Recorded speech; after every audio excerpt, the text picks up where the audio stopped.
ಇದನ್ನ ಒಬ್ರು ಖರೀದಿ ಮಾಡೋರು ಇದನ್ನ ತಗೊಂಡಿದ್ರೊಳಗೆ ನನ್ನ ಜೀವನ ನಡೆಸ್ತೀನಿ. ಏನು ಪ್ಲಾಸ್ಟಿಕ್ ಒಳಗ ಎಲ್ಲರ ಒಂದು ಯಾರಿಗಾರ ಬಡವರಿಗೆ ಏನಾರ ಅನ್ಯಾಯ ಆಗಿದ್ದೀರ, ಆಸ್ಪತ್ರೆಗೆ ಬಂದವ್ರಿಗೆ ಏನಾರ ತೊಂದರೆ ಆಗಿದ್ದೀರ, ಕೆಲವೊಬ್ರು ಮೆಂಟಲಿ ಇರ್ತಾರ, ಅವ್ರಿಗೆ ಅರ್ಕ ಬಟ್ಟೆ ಇದ್ದು ಏನಾರ ಇದ್ದೀರ, ನಾನು ಒಂದು ಹೊಸ ಬಟ್ಟೆ ತಂದ ಅವ್ರಿಗೆ ಹಾಕುದು. ಬೆಳಿಗ್ಗೆ 3 ಗಂಟೆ, ಇನ್ನು ಪಟ್ಟಣ ನಿದ್ರಿಸುತ್ತಿರುತ್ತದೆ. ಆದರೆ ಬೆಳಗಾವಿ ಜಿಲ್ಲೆಯ ರಾಮದುರ್ಗ ಪಟ್ಟಣದ ಬೀದಿಗಳಲ್ಲಿ ಒಬ್ಬ ಸರಳ ಜೀವಿ ಚಟುವಟಿಕೆಯಿಂದ ತೊಡಗಿದ್ದಾನೆ. ಅವರು ಶಿವಪ್ಪ ಮೀಲಾಣಿ. ಸಾರ್ವಜನಿಕರು ನೀರು ಕುಡಿದು ಬಿಸಾಡಿದ ಪ್ಲಾಸ್ಟಿಕ್ ಬಾಟಲ್ಗಳನ್ನು ಆಯ್ದು ಅವನ್ನ ಮಾರಾಟ ಮಾಡುವುದೇ ಅವರ ಬದುಕಿನ ಆಧಾರ. ಆ ಹಣದಲ್ಲೇ ಕುಟುಂಬ ಜೀವನ ಸಾಗುತ್ತದೆ.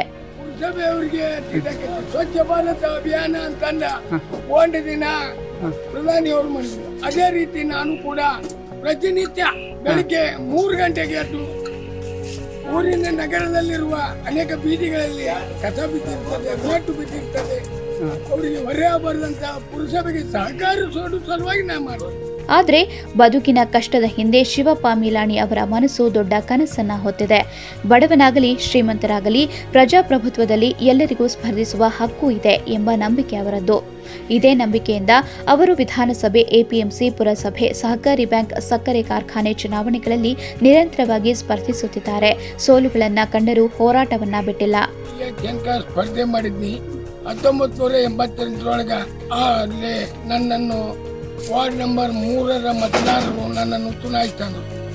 ಆದರೆ ಸ್ಪರ್ಧಾ ಮನೋಭಾವನೆ ನನ್ನ. ಆಗ ನಾನು ಸಮಾಜ ಸೇವೆ ಮಾಡುತ್ತಾ ಎಲ್ಲರ ವಾರ್ಡಿನಲ್ಲಿರುವ ಸಮಾಜದವರ ಸಮಸ್ಯೆಗಳನ್ನು ಪರಿಹರಿಸುತ್ತಾ ಹೊರಟಿದ್ದೆನು. ಸೋಲು ಗೆಲುವು ಪ್ರಜಾಪ್ರಭುತ್ವದಲ್ಲಿ ಸ್ಪರ್ಧಿಸುವುದೇ ಮುಖ್ಯ. ನಾನು ಹಣ ಹಂಚುವುದಿಲ್ಲ, ಸಾರಾಯಿ ಹಂಚುವುದಿಲ್ಲ, ಮತದಾರರನ್ನ ಮಾರುಕಟ್ಟೆ ಮಾಡುವುದು ಪ್ರಜಾಪ್ರಭುತ್ವಕ್ಕೆ ಅವಮಾನ ಎಂದು ಸ್ಪಷ್ಟವಾಗಿ ಹೇಳಿ ಸೆಪ್ಟೆಂಬರ್ 14ರಂದು ನಡೆದ ಶ್ರೀ ಧನಲಕ್ಷ್ಮಿ ಸಹಕಾರಿ ಸಕ್ಕರೆ ಕಾರ್ಖಾನೆ ಚುನಾವಣೆಯಲ್ಲಿ ಪ್ರಭಾವಿ ಅಭ್ಯರ್ಥಿಗಳ ವಿರುದ್ಧ 678 ಮತಗಳನ್ನು ಪಡೆದಿದ್ದರು. ಸ್ಪರ್ಧಿಸಿರುವುದೇ ಹೆಮ್ಮೆಯ ವಿಚಾರವೆಂದು ಹೇಳಿದ್ದಾರೆ. ನಿನ್ನೆ 14/9/25 ನಡೆದ ಧನಲಕ್ಷ್ಮಿ ಕಾರ್ಖಾನೆಗೂ ಕೂಡ ಸ್ಪರ್ಧೆಗಿಳಿದಿದ್ದೆ. ನನಗೆ 670 ಮತಗಳನ್ನು ಕೊಟ್ಟರು. ಎಷ್ಟು ಕೊಟ್ಟರು? 670 ಮತಗಳನ್ನು ಕೊಟ್ಟರು. ಇದು ಎಷ್ಟೇ ಸಾರಿ ಸ್ಪರ್ಧೆ ಮಾಡೋದು ಫ್ಯಾಕ್ಟ್ರಿ ಎಲೆಕ್ಷನ್? ಧನಲಕ್ಷ್ಮಿ ಫ್ಯಾಕ್ಟ್ರಿಗೆ ಇದು ಫಸ್ಟ್ ಟೈಮ್.